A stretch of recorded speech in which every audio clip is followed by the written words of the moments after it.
சாரீஸ்லாம் கொஞ்சம் கவுண்ட் பண்ணி எடுத்து வைக்க வேண்டிய வேலை இருந்தது. அதுதான் பண்ணிட்டுருக்கேன். மாந்தளர் கலர் சாரீல ஒரு பேரட் கிரீன் கலர் காம்போ வந்து மிக்ஸ் பண்ணா எப்படி இருக்கும் அப்படின்னு ட்ரை பண்ணி பார்த்தது தான் இது.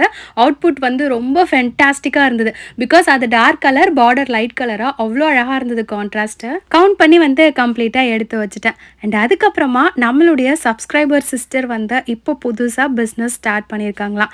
ஸோ அவங்கள என்கரேஜ் பண்ற மாதிரி அவங்க கிட்ட 3 நைட் வேர் வந்து வாங்கியிருந்தேன். இது 3மே வந்து பார்த்தீங்கன்னா கம்ப்ளீட்லி காட்டன் நைட் வேர் செட் தான். இதுல ஜிப்புமே கொடுத்துருக்கறனால ஃபீடிங் மாம் கூட யூஸ் பண்ணலாம். 3 செட் ஆஃப் நைட் வேர் வந்து நம்ம பர்ச்சேஸ் பண்ணும்போது ஷிப்பிங் வந்து ஃப்ரீயா பண்ணி கொடுத்தாங்க. பேண்ட்டுக்குமே வந்து ஒயிட் கலர்ல நாடா கொடுத்துடுறதுனால நம்ம சல்வாருக்கு பேண்ட் எப்படி யூஸ் பண்ணுவோம் அதே மாதிரி கம்ஃபர்டபுளா யூஸ் பண்ணிக்கலாம். இது கம்ப்ளீட்லி காட்டன் நைட் வேர் அப்படிங்கிறதுனால நீங்க பர்ச்சேஸ் பண்ணும்போது 2 சைஸ் பிகரா எடுத்துக்கோங்க. இப்போ எம் வாங்குறீங்க யூஸ்வலானா எக்ஸ்எல் வாங்கிக்கோங்க. ஓம் நைட்டிஸ் அவங்களுடைய பேஜ் ஃபர்ஸ்ட் கமெண்ட்ல வாட்ஸ்அப் நம்பர் இருக்கும். இன்ஸ்டாகிராம்ல பேஜ் டேக் பண்ணிருக்கேன். தேவைப்படுறவங்க பார்த்துக்கோங்க. பாய்.